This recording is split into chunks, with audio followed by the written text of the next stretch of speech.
Welcome, welcome, welcome. I am your host, GJ, alongside with my man. Of course, he's running late. Not of course, he's not usually late, but my man D is on his way. And we've got some interesting perspectives today. And I'm going to go ahead and get started because we are on a time schedule. So I want to make sure that we are all acclimated to our time schedule, and we make sure that we are not affected by the small intricacies of life.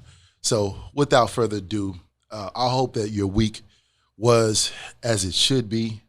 And also, my heart and my prayers go out to the families in Texas and outside of Texas who have been affected by the winter storm. I know that we have been in somewhat way affected, but you know what? It says in Scripture, He doesn't give us a feeling of fear, a spirit of fear, but of love, power, and a sound mind. So I want to thank the Creator for allowing me to move in such a way that wasn't perpetuated around chaos. And this is part of what this show is about.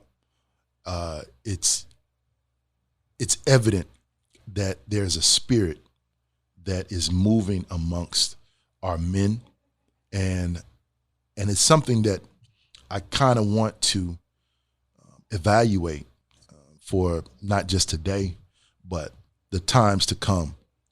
And it's the spirit of man and the atrophy of man, and understanding that we are going to go through things, and not to just generalize what we go through, but the accountability of man is not only a responsibility, it's a gift. Much like a kingship, we have to forward our thinking. And fellas, I know it's kind of hard, especially in these times. For instance, get laid off, not on your own volition, not on your own accord. You experience death around you more than ever. The possibility of death is around you.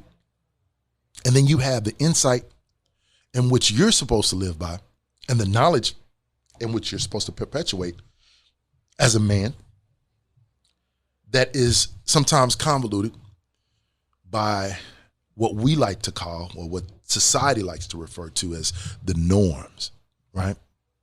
The norm, the new norm. And we've been talking about this ever since we started this podcast.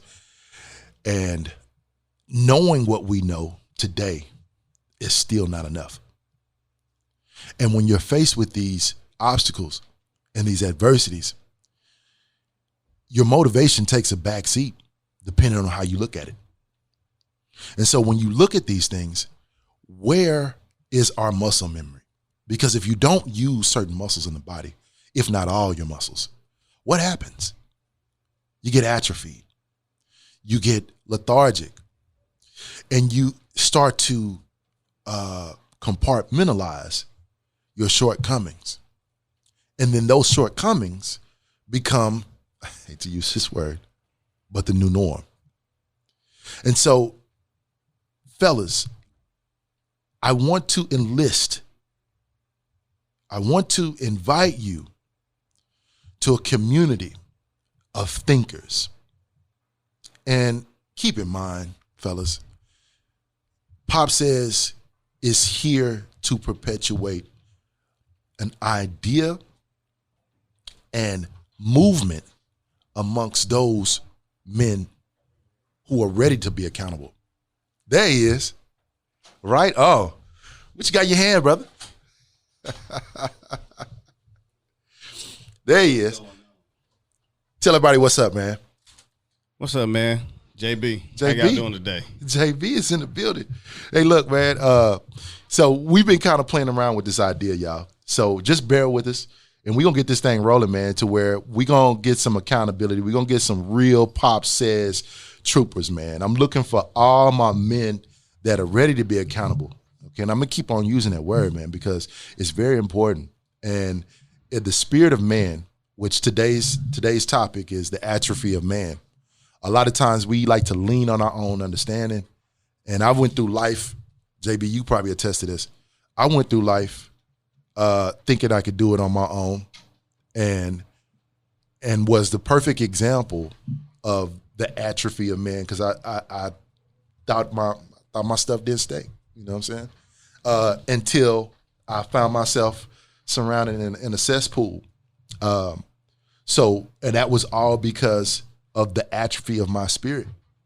You know, a lot of men today think that because their minds are intact, because their body's intact, they forget that one thing that leads them to the success, which is your spirit. And I even went through these last couple of months. Like when COVID hit, man, I was 100%. I'm like, man, I'm not letting this slow me down. And I was in motion. But then you start to get around sectors that don't have that same perpetual motion as you do. And it's almost like you have to dumb your speed down or dumb your train of thought down. And then before you know it, you are inundated with ignorance. Oh, yeah. You have set yourself back. And so, and we've been experiencing these things, and I really think 2021 is going to be a spiritual movement. And I think that and if not a spiritual movement, the theme is going to be closely related to spirituality, I'm not talking about this new age spirituality. I'm talking about believer spirituality. And I'm not going to get preachy on you, but I do want to let our audience know that we are involved in perpetuating the kingdom and uplifting the kingdom without any judgment, but with a whole lot of discernment. And I'll be honest with you, I fell into bad habits. Yeah. You know, because COVID got me in the mindset of being of sound mind, you know, and having power and no fear. And as I sat and got atrophied, it started with eating late at night, not waking up all the time, or not waking up at a feasible hour. Investing in the comforts, right? Investing in the comforts in which I thought were just deserving. You know what? And I realized we don't deserve any of this. Any of this. Not the air, not the water, not the gifts. We don't deserve anything. And people say, well, why don't you think you deserve it? Well, it's all by grace. It's all by grace. So who am I to take a gift such as grace and just let it sit on the shelf while I sit and collect dust? So men, here's the concept. And I implore you, I challenge you for the next week, okay, to number one, devise a schedule for yourself. Now, whether you're consistently adamant about it or not, I appreciate the fact that you're going to create a schedule. What this schedule consists of, well, you know, you got your work, you got your family, you got your dog, you got your car, you got your house. Just start with the basics. What we were talking about today earlier, we were talking about training dogs, right? Yeah. And we were like, and I told you I got a Malinois German Shepherd mix, right? Mm-hmm. So, and I really love these dogs, but they got a mind of their own sometimes, right? And so I had to figure out, like, because I'm controlling, how do I let this animal, this creature know that I'm in control and he's the subordinate, when we both got alpha personalities, what I consider alpha personalities, right? Yeah. And I was like, you know what? This dog is like a police dog. I'm gonna get him. I'm gonna start watching YouTube videos. And I was like, yo, I'm gonna have this dog crawling up windows and roofs and all that. And then I started looking and researching about the personality of these dogs. And one thing that I really had to understand from the get-go was that you have to be brilliant in the basics, which means teach the dog how to sit, teach the dog how to heel. Because these are animals that need instruction. And if you can't outfit that dog with instruction, then therefore you have skipped the basics, with what I call delusions of grandeur, where you think this dog is going to start flying through the air and start attacking on command and this and that and the other. He don't even know how to sit. Yep. And so I started to understand that during the latter part of this new norm, quote unquote, that, I forgot about the basics. I forgot about time management. I forgot about eating healthy. I forgot about meditating in the Word. I forgot about grace in that I didn't deserve it. I was feeling entitled. Yeah. Now I'm gonna share something with you, fellas. I've been a father for 21 years. Let's see. I've been a father for about 25 years, cumulatively. My daughter's 17 and my son is 21. And I had to look at where I was before and where I was now. And if you have a 17-year-old or a 16-year-old or 15-year-old, you already know where this is going.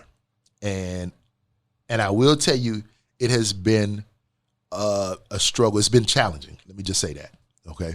So my prayers are with fathers because, like we said in the last podcast, it's not necessarily your methods sometimes, or it could be. It's not necessarily your perspective, or it could be. What we fail to realize that since we're in this new normal, we are dealing with a new normal society and generation. And this younger generation will harbor in whatever we're going into for the next millennium. And they are perpetuating an idea. Some of it's good, a lot of it's horrible. And I don't want to sound like one of these old folks in my day that, back in my day, we wasn't doing that. You know what? Every generation has dirt on itself. Mm-hmm. Even the civil rights movement. You know what I'm saying? Even the 70s movement, the 60s movement, and but I can honestly say that we stand on their shoulders, which I am very grateful for, which I've learned how to humble myself in the midst of those who have led the way and paved the way for brothers like me and you to sit across this table and talk about life and hopefully get some brothers on the same accord. Yeah. But I wanted to share that with you. And first of all, you just came out and asked you how you was doing. What's up, bro? Like, you good? Yeah, I'm good. Hey, look. You here? So man, battling that rain. I know, man. Like it just felt like it was on the precipice of summertime. You know what I'm saying? And they always say wait 10 minutes. Yeah. In Texas, wait 10 minutes, it'll change. And then it's hot now. We went from negative to hot.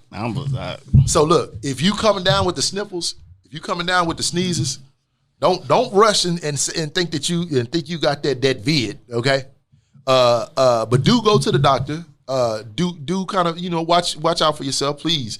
But understand this weather is changing, and apply some type of, again, be brilliant in the basics, and know that even without this vid situation, you would still be your body would still be going through some changes, right? Mm-hmm. And I can truly understand anybody that's going through something physical right now, because this weather is just tumultuous, bro. Mm-hmm. I'm telling you, it's like 2-year-old weather. It's got the terrible twos.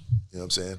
But we were talking also, JB, about this red pill movement, and I want to kind of tie in what we've been discussing because you put me onto this about a couple months ago, and I do support some of what these brothers are talking about, because it really gets our younger brothers in the mindset of actually moving like men. Yeah.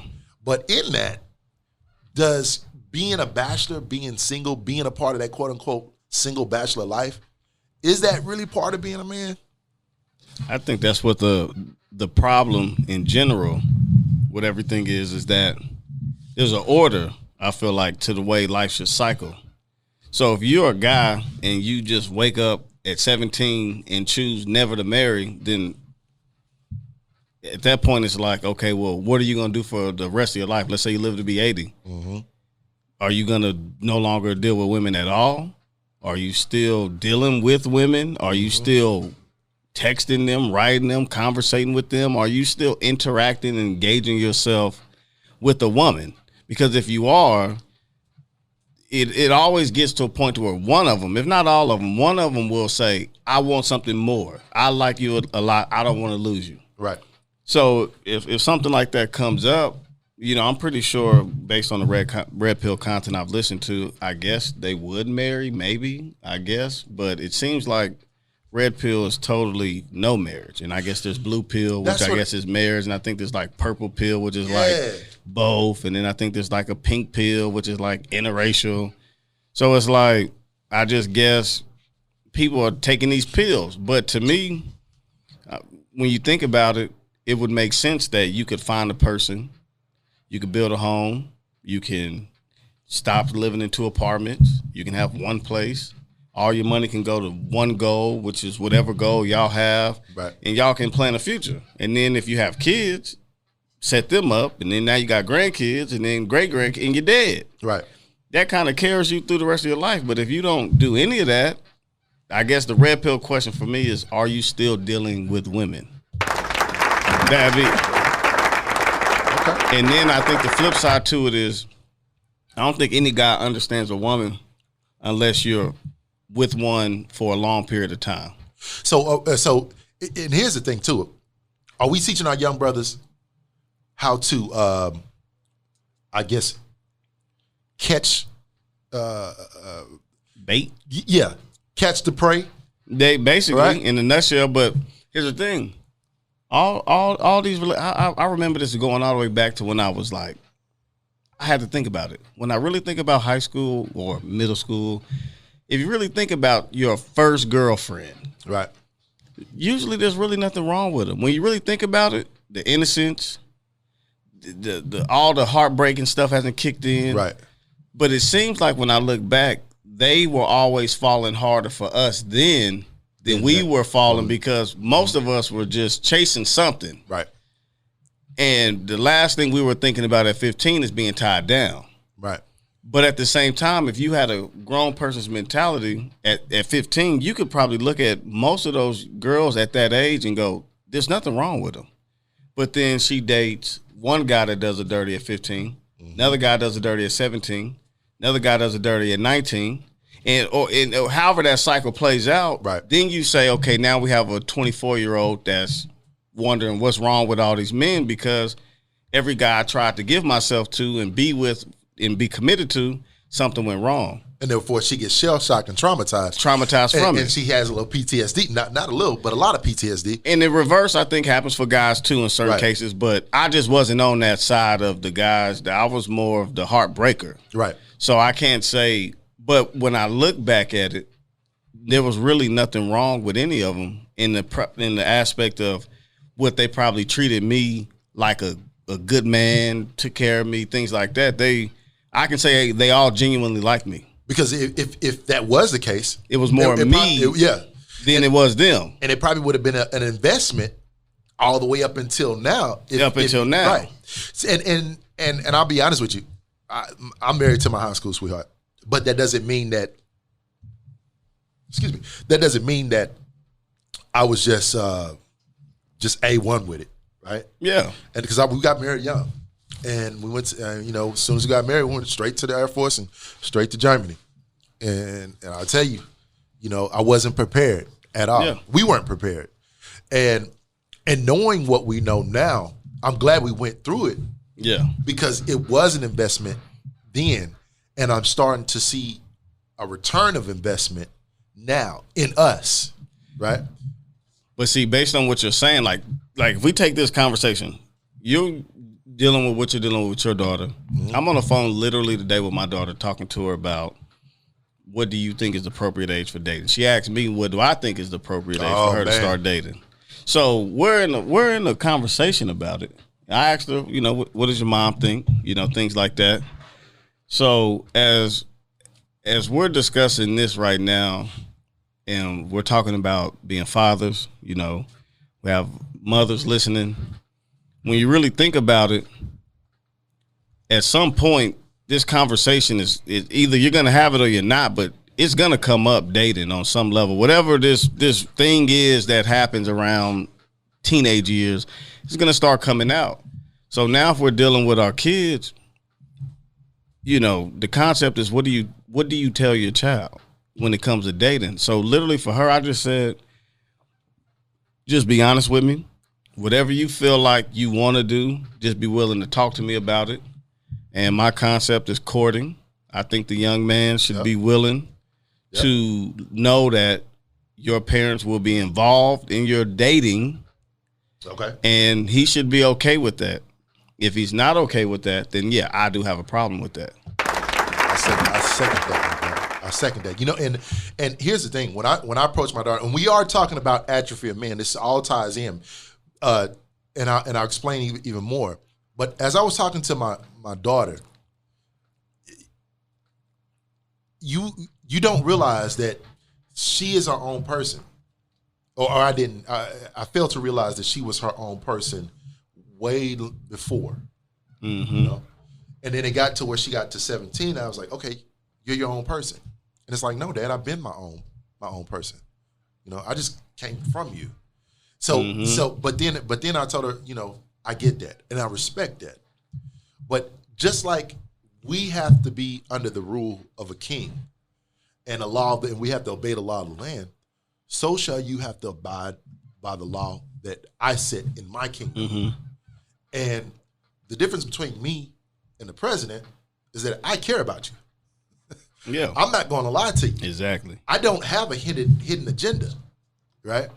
And so when I introduced the concept of courtship to her, I could see it on her face. I could see the glaze over her face like, okay, this sounds like another caveat to what I really want. What I really want to do is live my life because I'm my own person.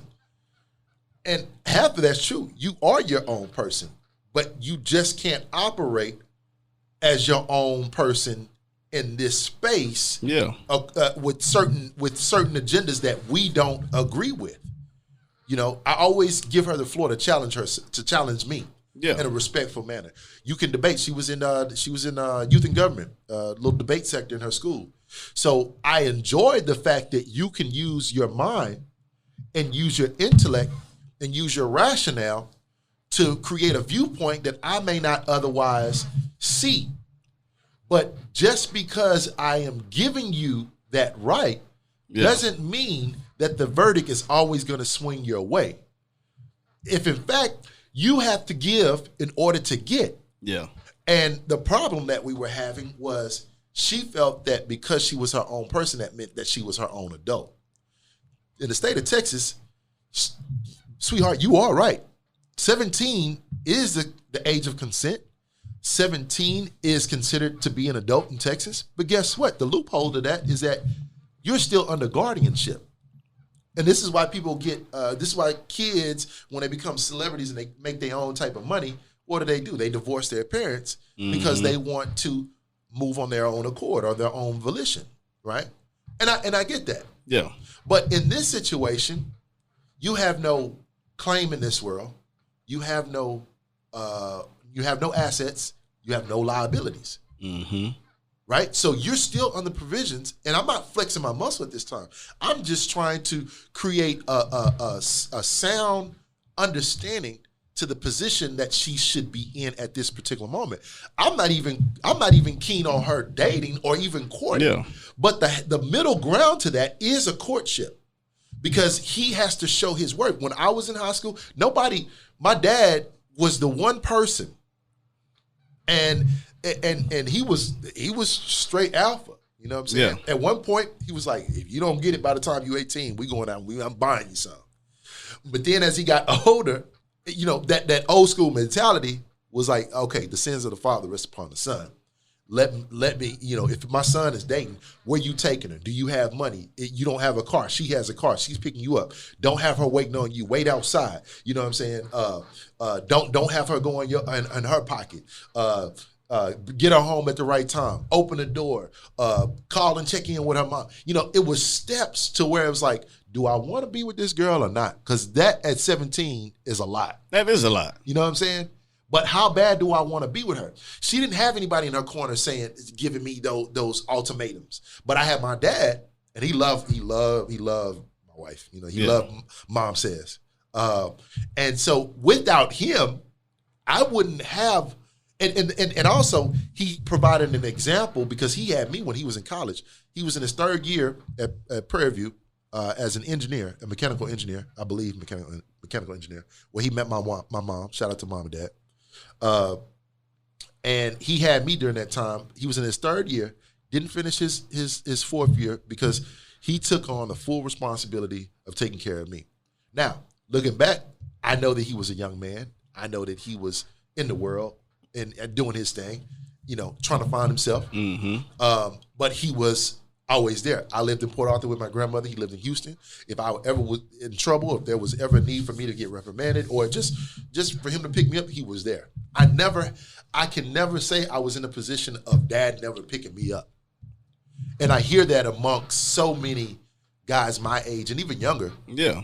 And it goes back to the theme of the show, and that men have been atrophied, not just in today's culture, but this has been passed down as the guideline of how you're supposed to live your life compared to what you're supposed to live. And so the example that my dad had was the first thing he said when she got pregnant was that, okay, make her honest. Yeah. He said that's the one thing I didn't do with your mom. And the truth later was revealed by my mom. Shout out to my mom again. She told me, she said, it wasn't him that didn't want to be in a relationship. It was me. Yeah. And that has stuck with me, not in a bad way, but it just gave me a newfound respect for my father. Me and my father always clashed. Yeah. We didn't get right until almost his deathbed. But I started to understand that the reason why I'm a father and have been a father for so long and have fought for my relationship with my wife is because I had an example.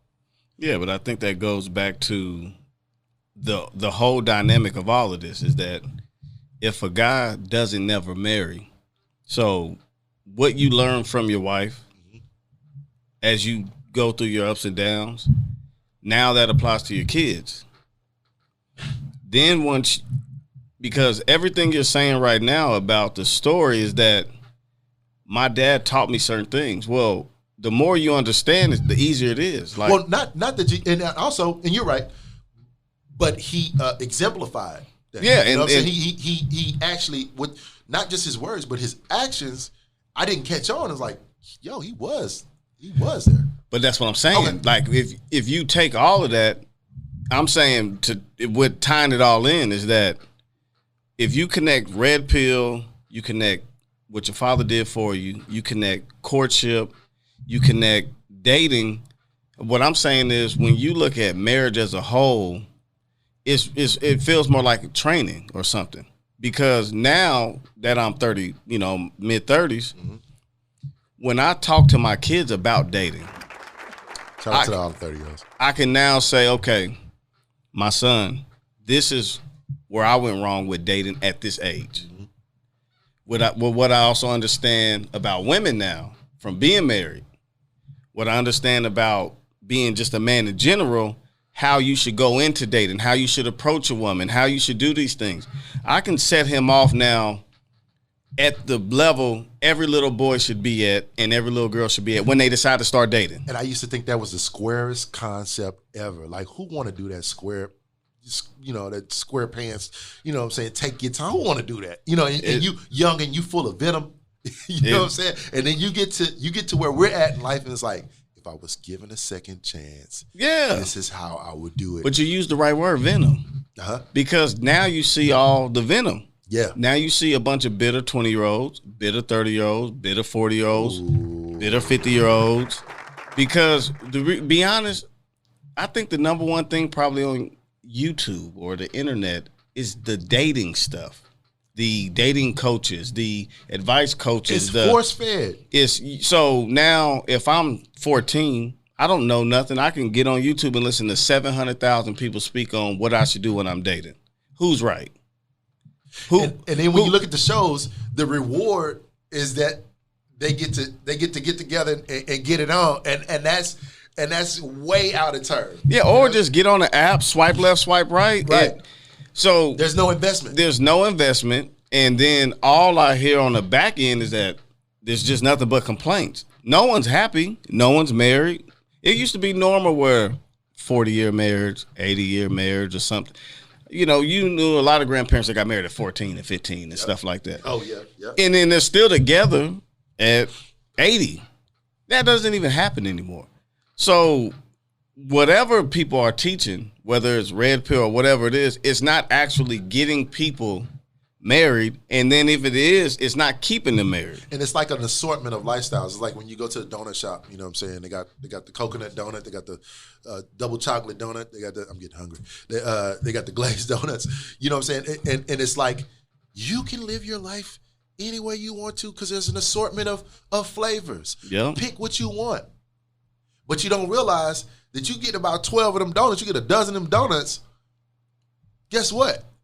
You getting calories added to you. You getting heart attacks. You getting clogged orders. You do that. You go to that donut shop every day. You're going to have to pay for that. And these donuts lead to children out of wedlock. Yeah. And then that becomes a whole nother conversation. And I'm going to let you speak on that. Yeah. I'm going to let you speak on that. That becomes just something else. So now you end up in a position where the whole point of, if we tie it all in, red pill is daughters, dating, courting. I don't, as I'm literally talking to my daughter about this, what I'm just telling her is that at the end of the day, I don't want you to make mistakes. So us sitting down and teaching our children is us trying to say, okay, well, look, if you want to date at 16, let's just say for an example, you go out, no parental guidance, you go to a movie theater. We're not stupid. You and this other 16-year-old can do whatever y'all want to do. Nobody's around. It's dark. You probably gonna get in the corner in the back. Even if you don't even go that extreme, right. There's no one there to prevent you from doing something stupid. Right. So now you get your first taste of something stupid. Right. Whether the girl does something dumb or the boy does something dumb. Right. Now they have to respond to whatever just happened. Okay. Well, now this opens up a million options. What if he's overly aggressive? Okay, your daughter on her first date is dealing with an overly aggressive dude that's like, I'm gonna take whatever I want because I feel like it's owed to me. Or he has an understanding of how to interplay his thoughts into hers. Exactly. And really kind of push an idea that she may not be cool with. But she may be willing to do it for him and all this stuff. Right. Or the reverse could happen for a guy in a similar situation where the girl does it. But the point is, we're not there to protect them, guide them, warn them, block. So now whatever happens, now the child is messed up. They stuck in a room crying or something crazy because they dealt with something that ended up hurting them. And see, and this is Pops.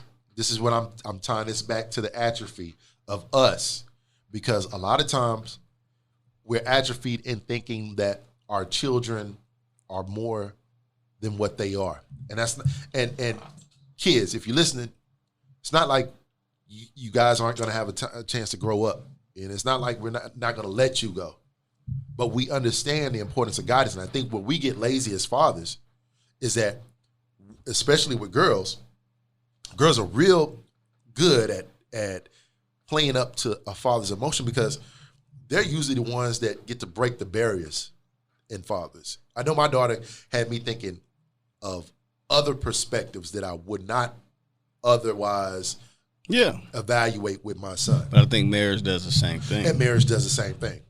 Shout out to all the moms out there, mom says. And so with that in mind, it was I had to catch myself a lot of times because I'd be like, okay, can I trust you to at least be on the phone and introduce me to this person that you're interested in, right? And as the days would progress, I found myself kind of not interjecting myself in the conversation, just kind of being in earshot of the conversation. But I realized that I was becoming atrophied because I never made good or pushed the fact that, hey, I need to talk to this brother. I need to talk to this young dude. Yeah. I put it in her hands. And knowing that she's a teenager, she's going to go with what she wants more than what I feel that should be right. She's going to evaluate her side. And then it became this thing of, well, you're not letting me be, you're not letting me be the mature person that I'm trying to be in this and that and the other. You don't trust me, this and that and the other. I'm like, whoa. We had an agreement.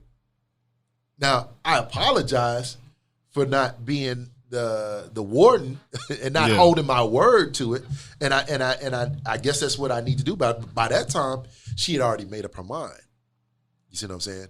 And so that's where the dissonance is. And by the way, you guys, we are not professionals in this arena of fatherhood because we've got a lot of learning to do. But I will tell you, we are seasoned. But we're honest. And we're honest. And I'm going to let you guys know that I'm going through it as a father in this period of time, as I know most of you are. We all are. So, and that's why we got the podcast. And that's why we got it. Yeah. So I'm never going to make myself appear like I'm the know-it-all of everything father. But I do at this point, and I've been realizing that it takes a level of accountability. So just like we are going through these caveats with our kids, best believe we're going to provide solutions. And this is one of them, because here you have a situation where you're leaning on your own understanding, but you're not sticking to your code, fathers. Mm-hmm. Stick to your code. Stick to what it is. Now, look, if mom says, hey, I think you're being a little too hard, don't just give in. How hard? What? Give me an example. What is the criteria? How hard am I being? Bring the child in. Have an open floor discussion. I brought in my 21-year-old son. He's not even in the house, and my daughter was kind of like, well, why is he in? He's still family. Matter of fact, he has a certain set of eyes and ears that I don't have because I'm not rolling in y'all sector. You see what I'm saying? And sometimes my word carries through him. So if I say, hey, go check on your sister, see, go to the movies, go check on your sister, or go to the statement, go check on that's what he's doing. And I appreciate him for that. And because of that, and because of that dialogue, I can always trust in the fact that spiritually I can move with a sound mind. And so fathers, please, before you become adamant about what your rules are, make sure that you become adamant with yourself in knowing that you're going to stick to every bit of decree that you set. Is that? Yeah, okay. No, that makes sense. Okay. But I think what it is too is that I think the theme for me, for the entire podcast in general, is that what your dad did for you is what I think is he taught you how to date. Right. He taught you how you should treat a woman. And I didn't even know it. So when I look at it, I didn't get that training. Uh-huh. So what trained me was older cousins that didn't care for women. Mm-hmm. Music videos. Yep. Entertainment. Things that never really set me down. Now, because I was raised by, they got this whole thing out here where there's a lot of hate for single mothers and they say things like guys that are raised by single mothers are this and that. I didn't even know this was a thing until the past year. But one thing I can say for my mom in general that is slightly different than the narratives that they put out there on single mothers, that I at least know she taught me I could figure anything out. Right. So in my mind, it's like, okay, I may not have to mail this or mail that, but in her mind, she was teaching me what she thought how I should treat a woman. Right. I kind of put the rest together myself. And the problem, I think, for young men is that it's really hard at that, I'm going to just call it hormonal age. Of course. Right. And it's powerful. Yeah. And I don't think women, or especially little girls at that time, understand what that 14-year-old boy is going through. And that's a lot to process, basically, because you now need your father to sit you down, which is what your dad did, and say, this is how you do it. The problem is, I'll probably say 98, 99% of us probably never got that. Never got that. There's even when I just talk to random people, I don't think most people really teach their children how dating should be unless that's the culture of their family already. Right. But for the most part, for most of us, it's just I like you, you like me. We go to school together. I found you online. Right. Back in the day, it was like AOL Instant Messenger, Right. Yahoo Messenger, Messenger. Black Planet or something. You own all these different things. Now you got access to, okay, I could just hit somebody up online. But we don't really know what we're doing. We just know I like you. I'm trying to get at you. So whatever we gonna do, we don't really even know what we're doing. Right. All we know is we like each other. Right. I'm attracted to you, you're attracted to me. And then pretty much from there, it kind of stops because I noticed that even when you're a young couple, something that me and you may face in our marriage that would make a boyfriend and a girlfriend break up. Right. Because because what people do is they say, oh, we've been dating for a year. She's acting like blah, blah, blah. I'm done. I'm going to move on, and I'm going to go get another one. And I'm going to repeat the same thing. And then repeat the same one. Then a year or two goes by. Because the difference now is that we understand that however bad things get, we're going to just stick it out. We're going to work our way through it. And I'm glad you said that because tying it back to the theme again, I want to make sure that I'm on track and I'm in context. When things seem to be out of hand, and when you feel like you've set yourself up and you feel like, okay, for the most part, I've been about 80, 90%.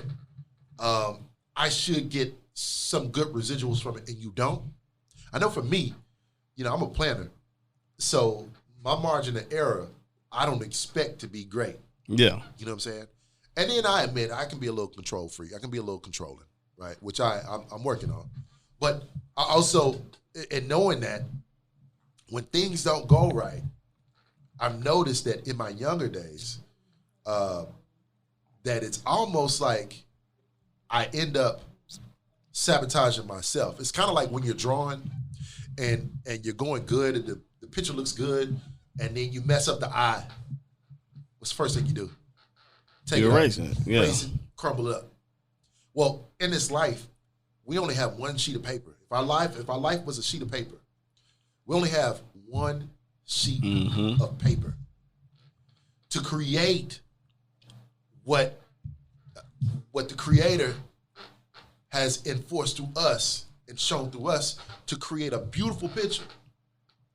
But if we take that piece of paper and we continuously ball it up, then there is no appreciation for what we started with in the first place. We don't have appreciation for the pencil. We don't have appreciation for the eraser. And guess what? Your artistry never gets viewed. It never, when somebody creates art, it's usually meant for somebody else or something else. You know what I'm saying? To incite more creativity or to inspire. So if we're continuously balling our paper up, what are we drawing out? And so my thing is, what I had to learn how to do was not compartmentalize, but really lay it on the table and say, okay, where did I go wrong? Because sometimes I hate to say that. I hate to reevaluate myself. But one of my rules is I think most people are just lying to themselves. Exactly. You got to get to a place where you can stop deceiving yourself. Exactly. So social media is not helping with that. At all. And that's another battle. And see, again, guys, we can't just think that our kids are in good hands just because we're physically around them. I'm talking about we have to safeguard and gatekeep every instrument in the house. I remember, like my kids, I didn't confiscate about 5 phones. I used to consider contraband. You know what I'm saying? And when my daughter first got her phone, I was like, this is not going to end well at all. But I gotta let her see. I gotta see what she's gonna do with it. I told wife, I said, like, look, I don't think this is gonna end well. We got to really be on this. And no more than 2 weeks, 3 weeks later, it was an issue, right? It started with just her viewpoint of how she thinks she should conduct herself online. And don't get me wrong, I think I have a beautiful family. I really believe that. But I also know that they're people. And I can't just allow time to be the teller. But the problem is the kids, they learn from the people online. So exactly. one thing I do, not my oldest daughter, but my second daughter, I'm a comment reader. So I may not even play the video.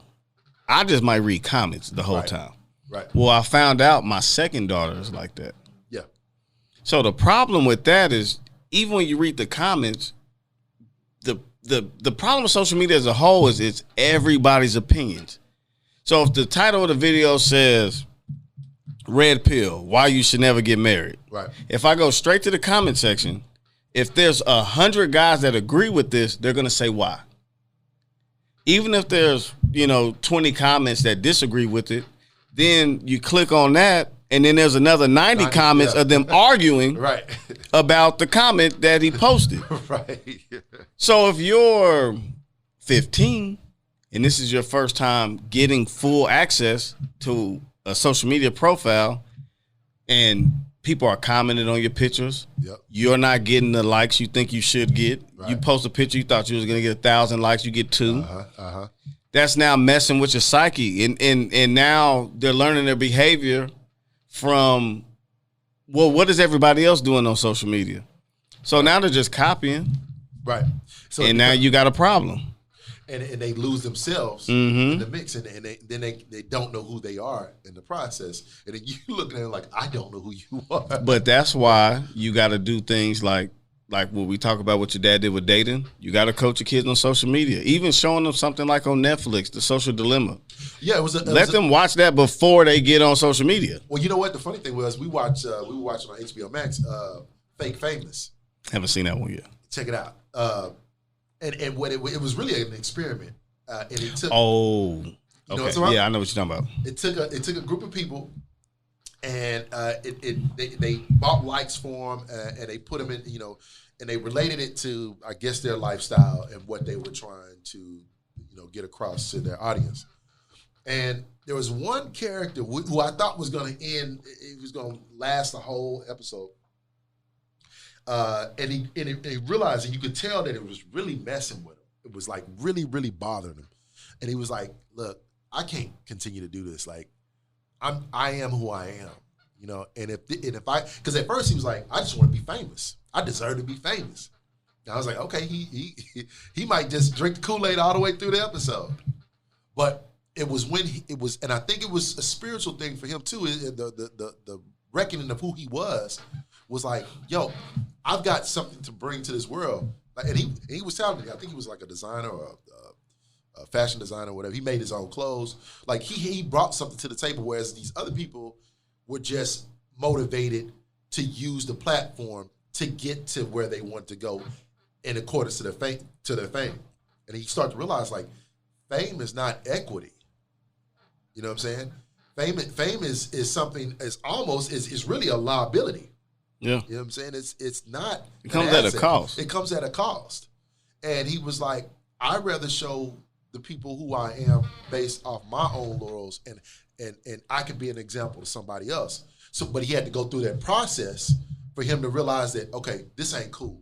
Because they set it up to where you could start to see, they used like toilet seats, and they look like airplane windows, and they put them up back against backdrops. It's really the time that these people invest to create an idea is just beyond me. But that's what's getting our kids, though. It's smoke and mirrors. Yeah, that's what's getting them. And yeah, and it reminds me of the Pinocchio when he skipped school and he goes to the guys' little playground area, and they started drinking and smoking, and all of them turned into donkeys.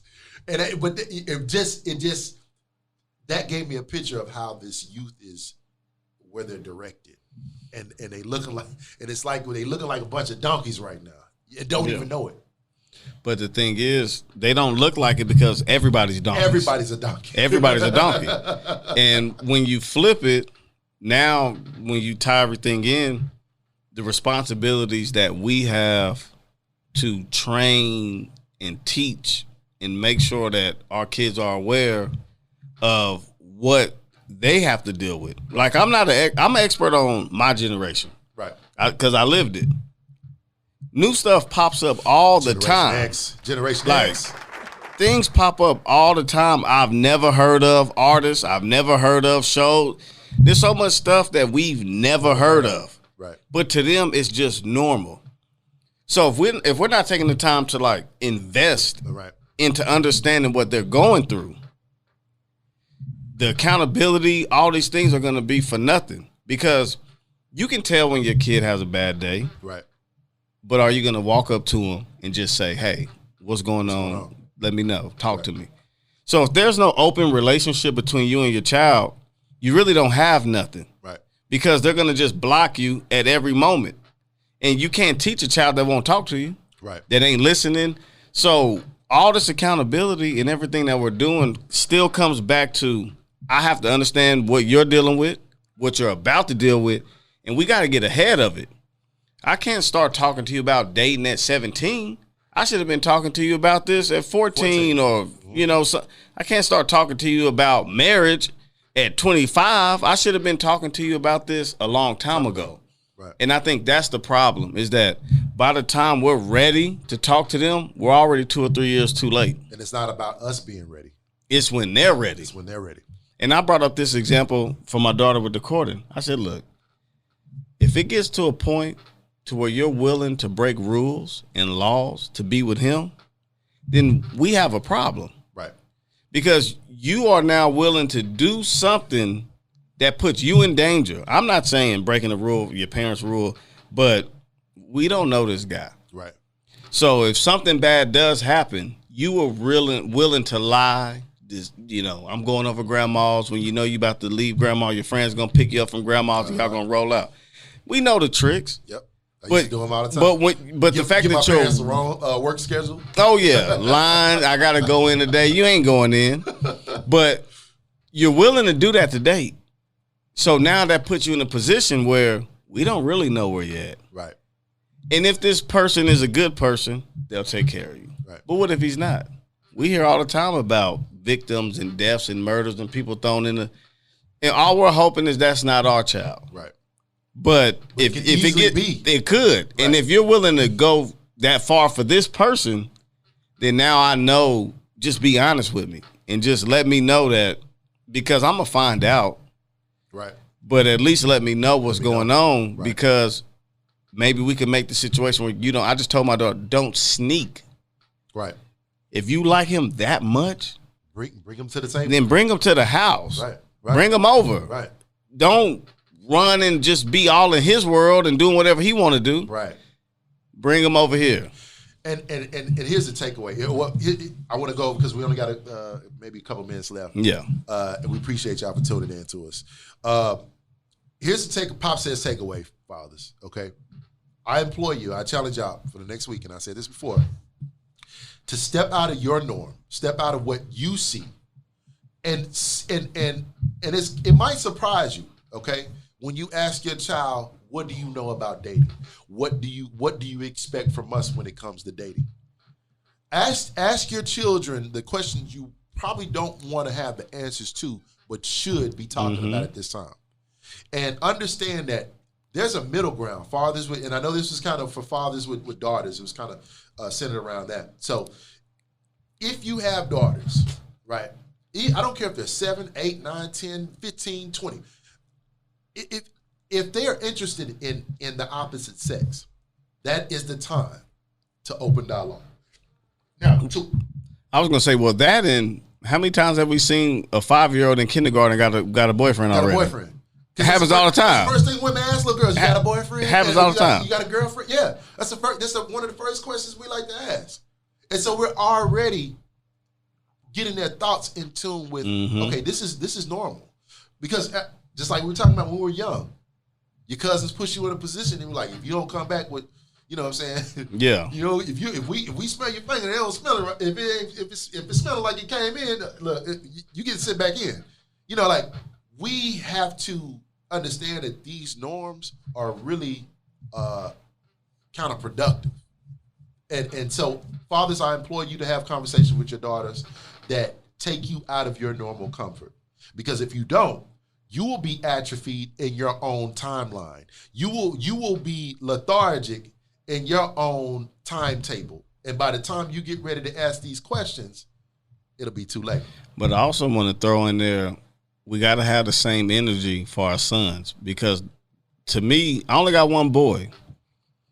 But if our sons aren't equipped, then they create the venom that we discussed earlier that's going to poison our daughters. So we got to raise our sons to not be the guys we're trying to protect them from. And we're gonna definitely get into that next week, because this is a 2-part series. So we definitely get into the Atrophy of Men Part 2, where we talk about fathers and sons. And also, we need to also, one thing I want to talk about in next week's segment too is masculinity as well, because I think that ties in too. It never ends. Masculinity and fatherhood. I think we have a kind of a messed up viewpoint of what masculinity as it pertains to fatherhood and fathers and sons. I think we got to kind of get that back in alignment. So, hey, look, I appreciate y'all tuning in. JB. Hey, y'all. Y'all have a good one. Man, God bless y'all. And this is Pop Says here at the Pop Says Podcast.